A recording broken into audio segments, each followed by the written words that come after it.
This is the second part of the lecture, where we are going to consider the synapse, its general structure and function, and in particular the neuromuscular junction, the specific type of the synapse between the motor neuron axon and the skeletal muscle fiber. Synapse is the basis of communication between neurons and for the formation of the neural networks, which is essential for the central nervous system functioning. The concept of synapse and even the term synapse was offered by an English neurophysiologist, Nobel Prize winner Charles Scott Sherrington. The term synapse was introduced by him in the very end of 19th century, in 1897. He did the experiments with classical neuromuscular preparation, which is frog's muscle with a nerve that enters that muscle. Using this preparation, he studied a poisonous substance called curare. This substance, obtained from South American trees, was known to produce muscle paralysis.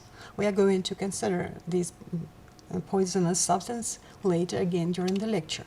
And he placed the neuromuscular preparation into Petri dish where curare solution was added. And according to the description of its functioning, this effect of curare, when he used electrodes to contact the nerve and stimulated the nerve muscle through this nerve, contraction didn't occur. So it was known as curare can produce the muscle paralysis. But then he tried to use the other neuromuscular preparation and placed into curare solution only the nerve.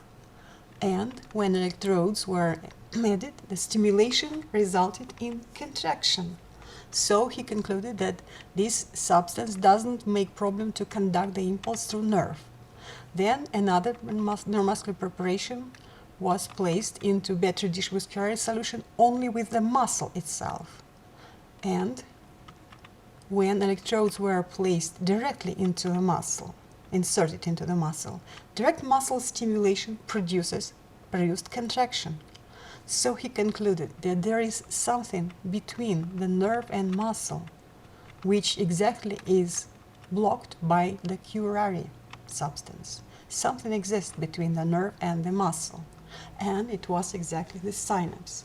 And the term synapse itself comes from the Greek roots, which means the fastener or connection, conjunction. Let's consider the synapses. First, there is a great division, fundamental division of synapses into electrical and chemical. As for electrical synapses, you know already about this. These are gap junctions, which are made by connexons proteins that, like a tube, connect the membranes of the two adjacent cells and allow passage of electrolytes so that electrical impulses easily conducted from cell to cell. Such type of contacts exist between the smooth muscle cells. Also, they exist between the hard muscle cells as intercalated discs. But within the central nervous system, most of synapses are chemical synapses. And why it's chemical, there is no way to conduct impulse through the rather wide space, wide gap between the two cells, which is called the synaptic cleft. And as it makes about 200-300 angstroms or 20 to 30 nanometers, this space is not enough it's wide enough, and electrical signal cannot be simply conducted from membrane to next membrane. And conduction occurs using the chemical substance, which is called neurotransmitter, or in short you may say transmitter. Let's consider the classification of chemical synapses first. There are a few classifications exist. First, easiest is made on the basis of contact of axon with the other structure. Here you see this type of synapses is the contact between axon and the soma or cell body. So axon and soma make exosomatic synapse. Then axon and dendrite are contacting here, axon and dendrite. So this is exodendritic synapse. And less often you can find, but sometimes it occurs, axon contacts with the other axon just nearby the first synaptic contact. So it's called exoaxonal synapses. Other classification is based on the transmitter. When acetylcholine is used as a transmitter, this synapse can be said to be cholinergic. If the transmitter is noradrenaline or adrenaline in less often cases, they are called adrenergic. If the transmitter is glutamate, they are called glutamatergic and so on, like GABAergic, and many other types exist. And one more classification is based on simply effect of synapse. Synapses exist in the excitatory type and the inhibitory. So excitatory produce depolarization and inhibitory produce hyperpolarization, which drives the potential membrane far from the threshold. Therefore, excitability decreases, which is inhibition. Main structures of the synapse. Let's consider the general structure. Generally, synapse is formed by consists of the contacts of the two cells. Pre-synaptic cell, which is axon of a neuron in most cases, and the second cell which contacts this axon. End of the neuron axon is called pre-synaptic nerve terminal, and the postsynaptic cell faces the presynaptic nerve terminal. Pre-synaptic membrane is a membrane that covers the presynaptic nerve terminal. Then, inside of the presynaptic nerve terminal, there are numerous synaptic vesicles, and these synaptic vesicles contain the molecules of neurotransmitter. Then there are numerous mitochondria because it's necessary to produce energy. The synapse conduction requires energy. Then there is a space between the two cells or synaptic cleft. As already mentioned, it is 20 to 30 nanometers wide. Then postsynaptic membrane faces the presynaptic, and this postsynaptic membrane contains the channels, ligand-gated ion channels, which are opened by the neurotransmitter as a ligand, and the outer portion that faces the presynaptic terminal and synaptic cleft has the receptor part of these channels. So these structures are made of protein, and at the same time they can be called receptors, and simultaneously they are ligand-gated channels, and transmitter is their ligand. Let's observe. Presynaptic membrane contains voltage-gated calcium channels. So you may conclude that there are no voltage-gated sodium or potassium channels, and when action potential is conducted down to the presynaptic membrane, finally, in this membrane it produces the passive depolarization, which opens voltage-gated calcium channels. And of course, this depolarization does not last for a long time because it's not maintained due to opening of own sodium channels. So action potential, when comes, just opens these channels and action potential disappears. But opening of voltage-gated calcium channels produces immediate rush of calcium inside. Calcium ions are extracellular ions, and concentration difference is great between the extracellular and intracellular fluid, and so calcium ions readily enter the cell.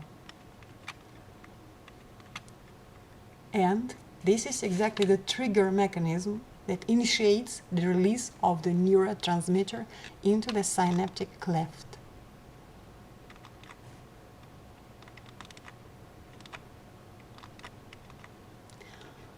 Here you can observe the action of the voltage-gated calcium channels. Of course, it goes rather quickly, and so it's hard to notice when the channel is closed, when it's open. But look, in a resting state, when charge is minus inside and positive outside, the channel is closed.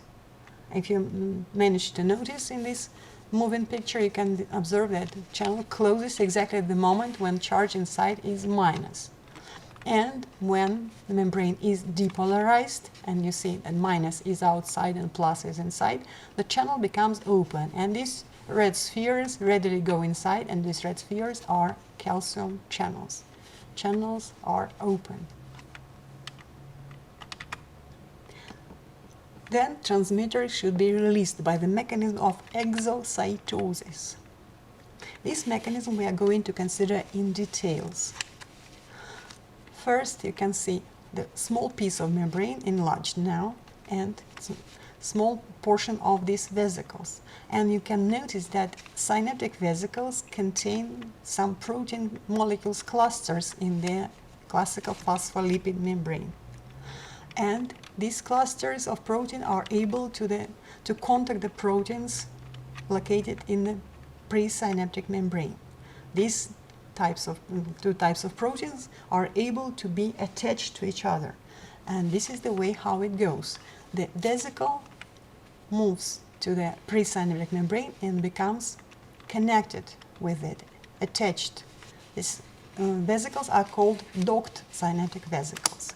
This process is also activated by calcium ions, but there are many already docked vesicles, and the main effect of calcium is not only contribution to movement of the other vesicles to the membrane, but process of exocytosis, which goes from the left side to the right in details. Let's observe.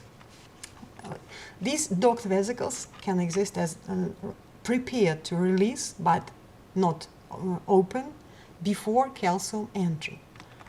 Then this docked synaptic vesicle can be opened when calcium comes. So when calcium channels become open and calcium comes inside, it binds to one of these proteins that make attachment of vesicular membrane to the presynaptic membrane. And interaction with calcium immediately changes the conformation of this proteins, so that the process of fusion of the two membranes begins. And with this fusion, at the same time, there is a pore forming.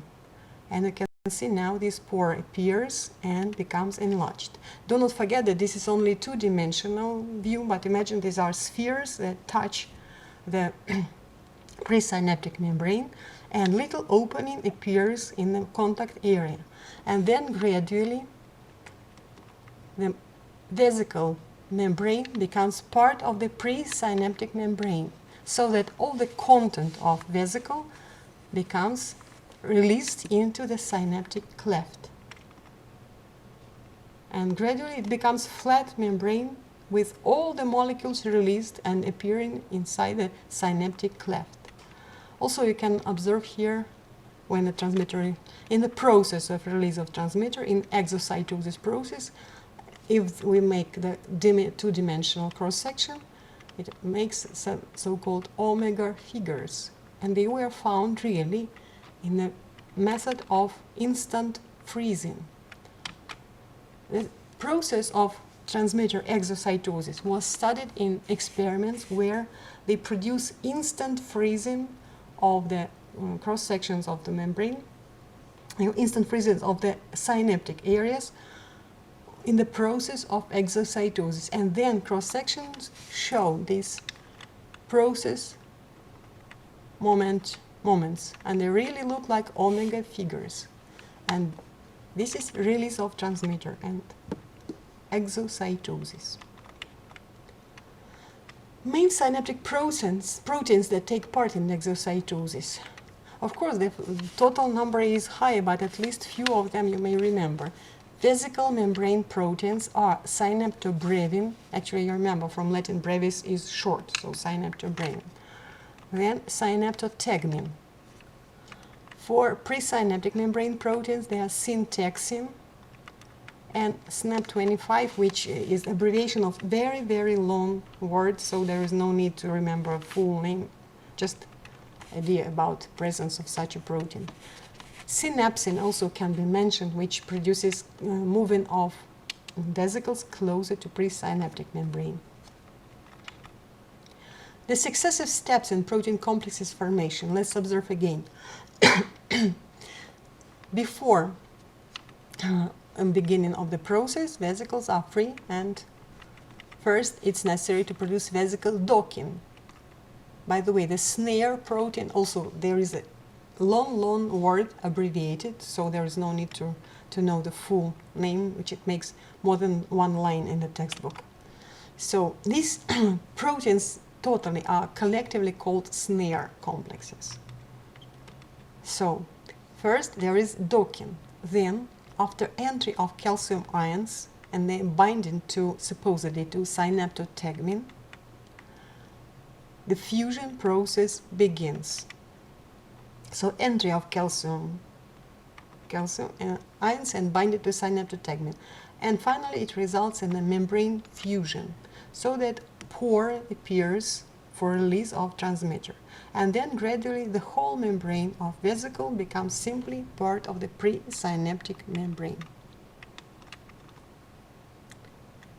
By the way, pre-synaptic membrane actually does not become progressively larger and larger, because to produce constant exocytosis it's necessary to form new vesicles, and somewhere in the area more distant from the synapse, a little bit up from the presynaptic membrane, it forms the endocytosis, and the membrane becomes invaginated inside, and gradually the vesicles, new empty vesicles, are formed.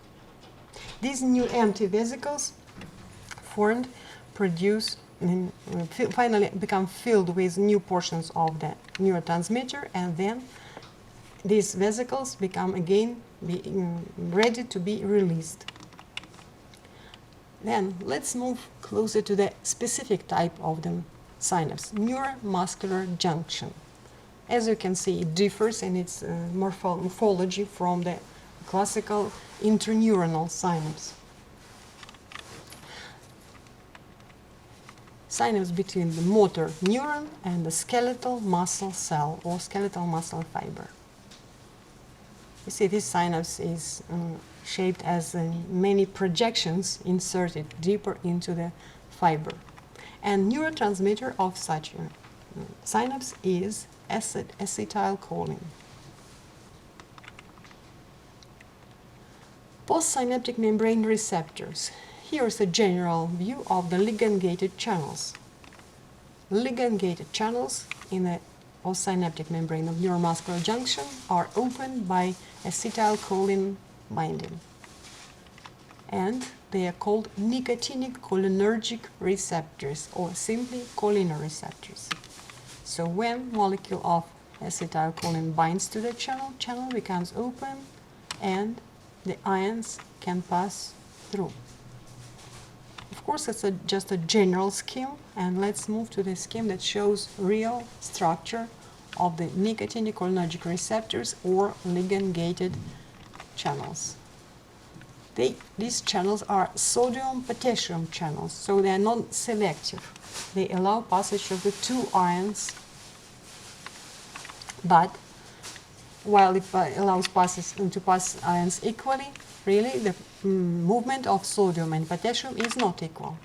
First, let's see that these nicotinic cholinergic receptors require for the opening of channel the two molecules. And here you see one molecule is released of acetylcholine, and you see the channel is closed.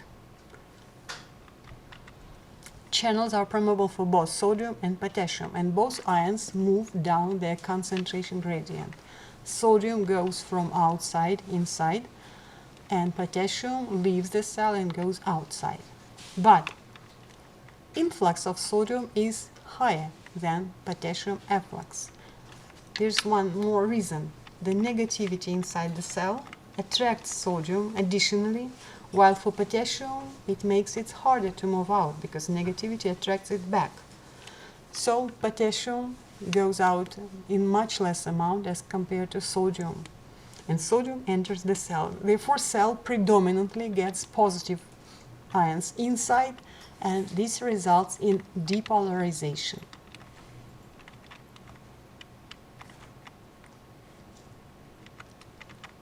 Depolarization of the postsynaptic membrane in the neuromuscular junction is called, it has a specific type, but generally depolarization of any postsynaptic membrane is referred to the excitatory postsynaptic potential for all kinds of the excitatory synapses. And for neuromuscular junction, it has the name of the end plate potential.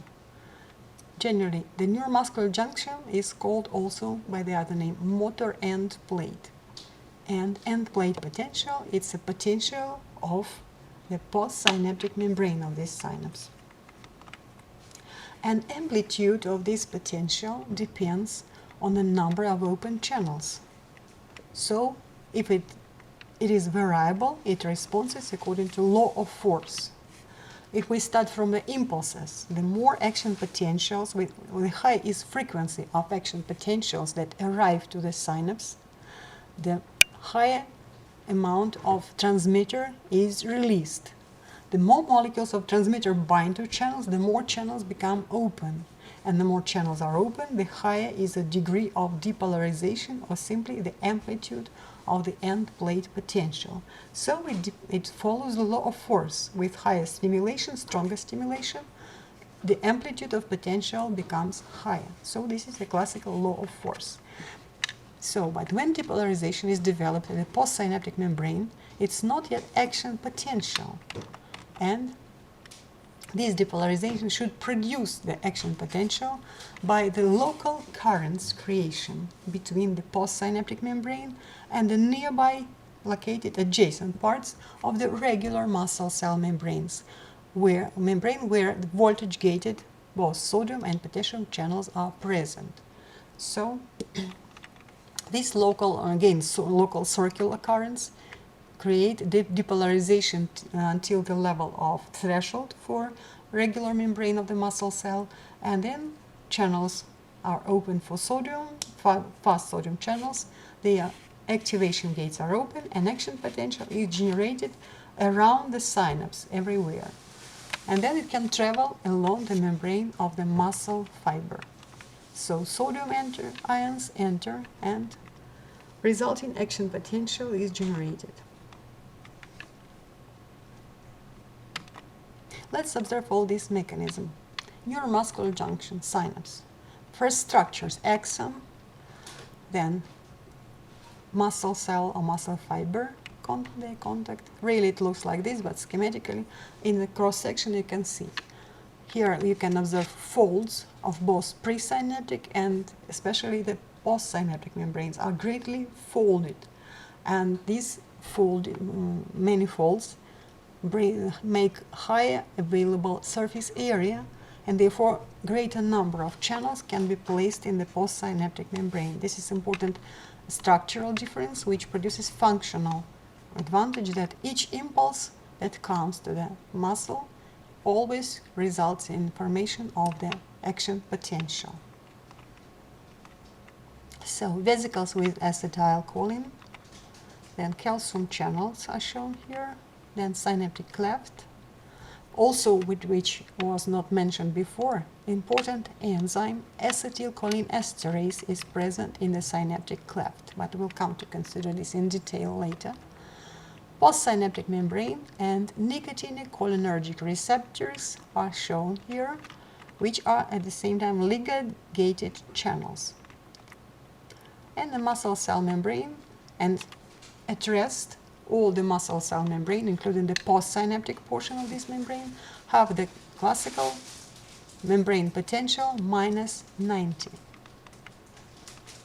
And from this minus 90 level, under action of the release of transmitter, there is depolarization, which can be different in amplitude dependent on the frequency of impulses that come to the synapse.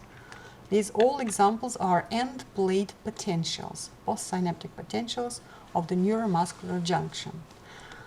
But even single action potential produces such an end plate potential that it's enough to produce local currents able to generate action potential on the muscle cell membrane.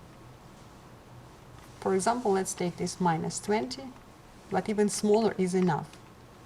You see, now there is a difference of potentials between the postsynaptic membrane and regular membrane. And only on the cross section you can see 2 points, but actually in three-dimensional space it makes circular currents all around synapse. And this is always enough to reach the threshold for opening of sodium channels in the muscle cell membrane, regular membrane, and produce an action potential there. And this action potential starts from -90 and reaches +30. Note that this potential is shortest and consists of only 2 phases, depolarization and repolarization, without any hyperpolarization. And amplitude is 120 millivolt from -90 to +30. So when this potential is generated, it starts to spread in both directions from the synapse area, which is located usually in the middle of the muscle fiber. So you see how it goes. Action potentials travel from the synaptic area till the end of muscle fiber, and this action potential in turn produces muscle fiber contraction. Let's make the summary of the whole process of synaptic transmission mechanism. First, action potential should come down the axon and it should depolarize the pre-synaptic membrane. Now this depolarized state is shown by the yellow color. This depolarization, produced by an action potential, opens the voltage-gated calcium channels in this membrane. And then calcium starts to go inside to the presynaptic terminal because it goes according to the concentration difference. Calcium ions move inside. This entry of calcium initiates the exocytosis by binding to the synaptic proteins. In particular, perhaps it's a synaptotagmin. Maybe others as well. So this binding stimulates the vesicles fusion with presynaptic membrane. And this fusion is an exocytosis process which finally releases the acetylcholine by exocytosis. Then acetylcholine released into the synaptic cleft binds to the cholinergic receptors, which are ligand-gated channels, and it's a ligand that opens the channels. So resulting process is opening of sodium-potassium ligand-gated channels. Then, through open channels, sodium starts to enter the cell while potassium goes out, but sodium influx highly predominates. Then it results in a depolarization. Then depolarization of the postsynaptic membrane is called the end plate potential. This end plate potential produces difference of potentials between postsynaptic membrane and regular muscle fiber membrane that surrounds the synapse. And excitation occurs in the nearest to the postsynaptic membrane regular muscle cell membrane due to local currents between different charges, differently charged portions of the membrane. Then these potentials are conducted along the fiber and produce contraction. This is almost all the process that occurs in the synapse, but really it's not all, because now the channels stay open while the acetylcholine is bound to the receptors. Compare to the voltage-gated channels. They do not need anything to close. They do not need anything to close the channel. They simply automatically become inactivated. And these channels require something to be done to close these channels. Otherwise, the channel will stay open constantly, which is not functional. So, ligand-gated channels. Here is just the illustration how the ligand-gated channels open and close, and how they are closed because of the action of acetylcholinesterase. It's not direct effect. Acetylcholinesterase destroys the molecules of acetylcholine in the synaptic cleft.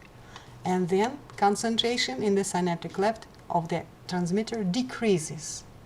And this makes the molecules of acetylcholine attached to the channels become detached.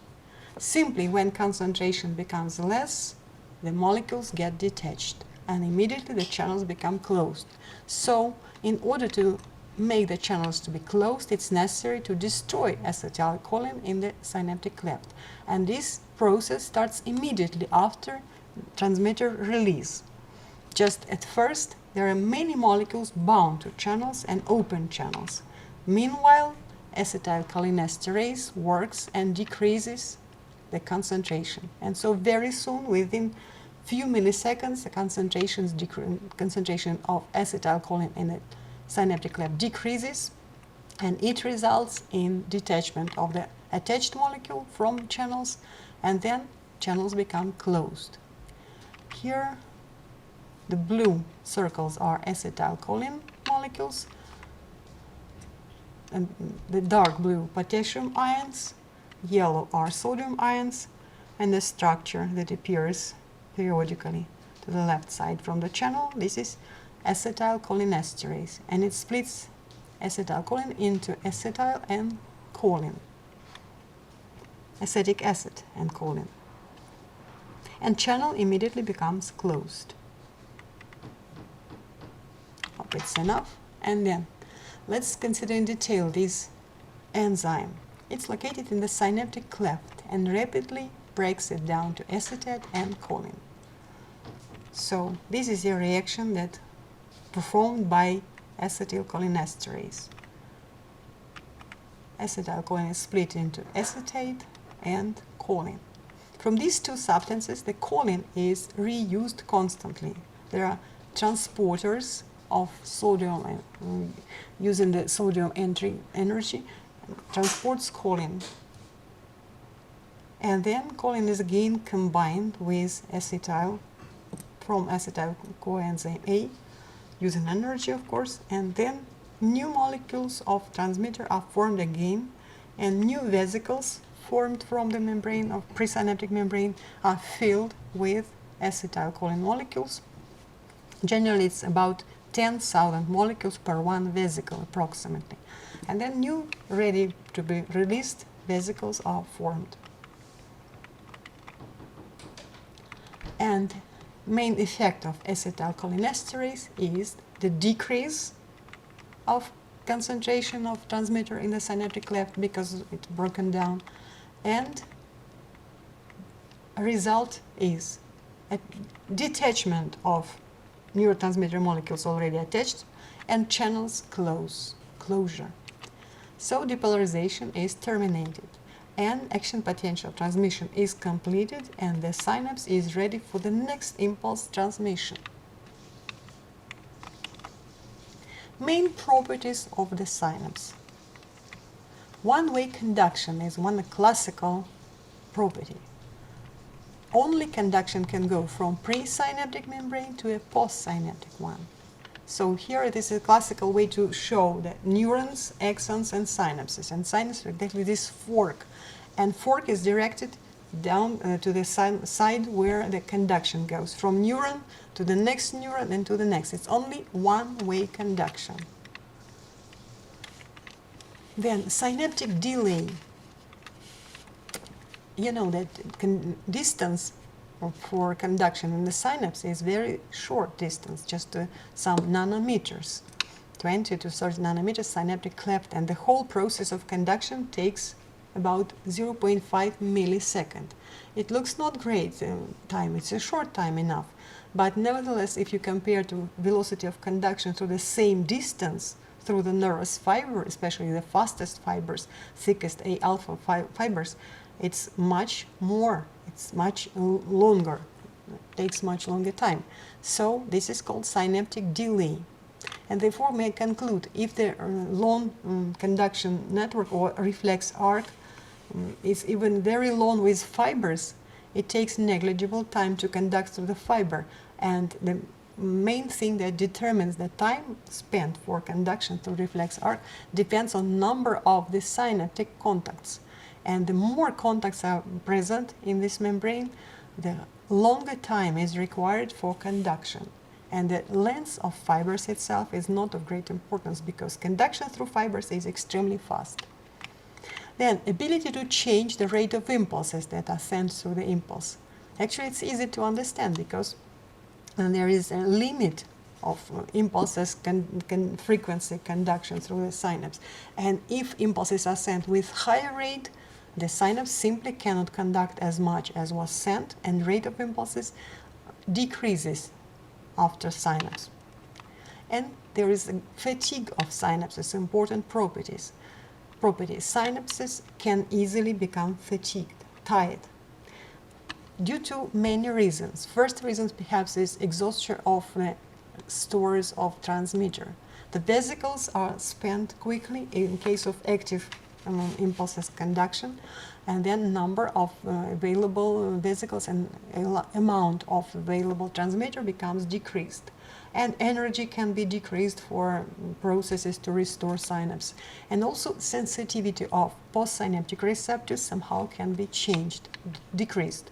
And as a result, in case of intensive functioning of many impulses pass through the synapse can decrease its activity regardless of continuous stimulation. This is the fatigue of synapses. And basically the fatigue of the nervous centers is based on each synapse property. And generally the whole central nervous system, of course totally the whole nervous system cannot be equally active at the moment, but specific portion, specific nervous centers can quickly become tired, produce fatigue in case of very intensive functioning. And mostly it's because of many synapses. And nervous center is the combination of many neurons connected by synapses. And also there is high sensitivity to hypoxia, changes of the pH such as alkalosis or acidosis, and to various drugs. Sensitivity to hypoxia is definitely specific for all the neurons, especially for the cortical neurons, but partially is based on the properties of synapse, because synapse also needs energy, and hypoxia can profoundly decrease the activity of synapses. Examples of substances that affect synapses. It's very important for medical practice. And let's first consider the botulinum toxins. About the botulinum toxins, perhaps you know that there is a disease produced by Clostridium botulinum. These bacteria are anaerobic bacteria that do not require the oxygen for their development, and they can grow in the anaerobic conditions, for example, in the canned food, in some closed jars or somewhere. Sometimes they can develop, and when these Clostridia live there, they produce the toxin that is highly poisonous. One of the one of the strongest in the world toxins that easily can destroy, can cause death of many people. And it was found that this toxin produces great poisonous effect on the central nervous system and mainly to the synapses. And now we know that botulinum toxins block synapses by destruction of the synaptic proteins involved into the process of transmitter exocytosis.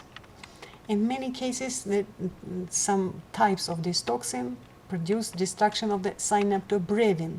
But not only. Here you can see some arrows show not only synaptobrevin is attacked by some other proteins shown here. So if these synaptic proteins are destroyed, there is no way to release neurotransmitter from the presynaptic terminal. So the whole synapse is blocked. And this toxin is highly active and long time action. It's characteristic for this toxin. But nevertheless, it was found the application of this toxin in medical practice is found, and perhaps everyone knows about Botox. Botox is just abbreviation of the botulinum toxin. And most well known is its action when they inject this toxin into facial muscles so that the facial muscles activity decreases greatly, and actually it results in much less wrinkles in the face.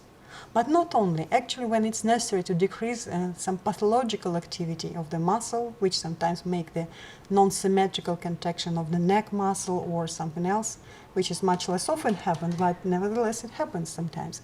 And the injection of such a drug, such a toxin, certain amount just into the muscle will not spread throughout the body and will decrease activity of only this muscle, will decrease the amount of impulses that can be pathologically sent much more than necessary to the muscle, that creates the higher muscle tone.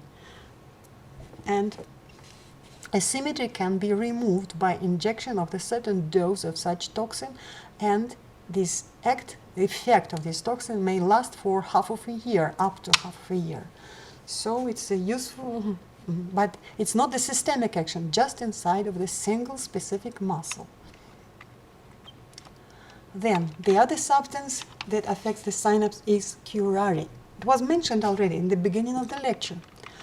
This substance is derived from certain tropical South American trees.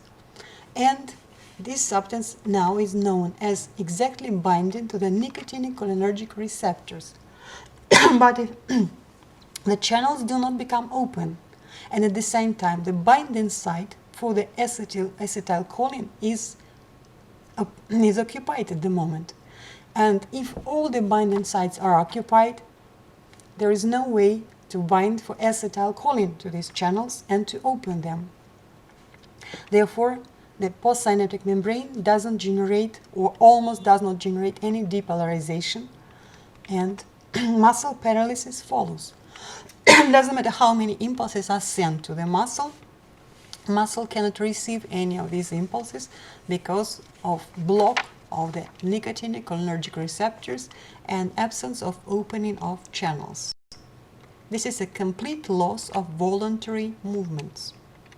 And when this substance is used, then it results in muscle paralysis, and finally it brings the death, because among all the muscle, some muscles are necessary for some essential for life, such as diaphragm and intercostal muscles for inspiration. So the respiratory muscles are blocked by curare as well, and finally it becomes death due to hypoxia. And in the medical practice, the substances that are derivatives of curare are used in combination with general anesthesia. They are known as muscle relaxants. And this block of neuromuscular junction lasts for a certain time, not forever, and it's reversible. And muscle contractions during surgical manipulations are prevented. At the same time, it's combined with a general anesthesia, not very severe, not very high level. Therefore, it's much more safe for health of the patient when it's used in combination. Otherwise, muscle relaxation can be achieved only by very high dose of general anesthesia. So contemporary substances, of course, are not derived from the tropical trees, but they are chemically produced they all are curare form drugs based on the curare. Let's observe all types, or main types, of the synaptic transmissions blockade. Actually, you may remember that finally all lead to skeletal muscle paralysis, temporary or for a long time. First, we considered there was botulinum toxin, which blocks the release of transmitter, and then synapse doesn't work. Then nicotinic cholinergic receptors blockade by curare or curare form drugs. When receptors are blocked by curare, and acetylcholine cannot bind to receptors to open the channels. Then cholinesterase inhibitors, we didn't mention this. Cholinesterase is important to recover the channels, to close them again and make ready to be open next. So, and there are two types of cholinesterase inhibitors. Normally, cholinesterase produces breakdown of acetylcholine into acetate and choline. And when it's blocked, there is no block, and concentration of molecules of acetylcholine remains high in the synaptic cleft, and therefore the molecules of acetylcholine do not become detached from channels, and channels stay open. And here everything depends on reversible or irreversible action and the time period, how long they stay open and how much.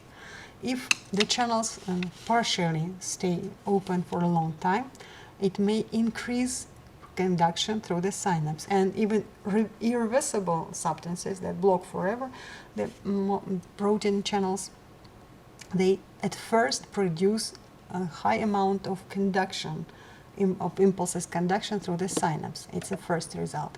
But if the channels are all open and stay open for a long time, finally it results in inactivation of the channels in the nearby located portions of membrane, where fast voltage gated sodium channels become inactivated due to depolarization, and while depolarization lasts and lasts, there is no repolarization and correspondingly no reactivation.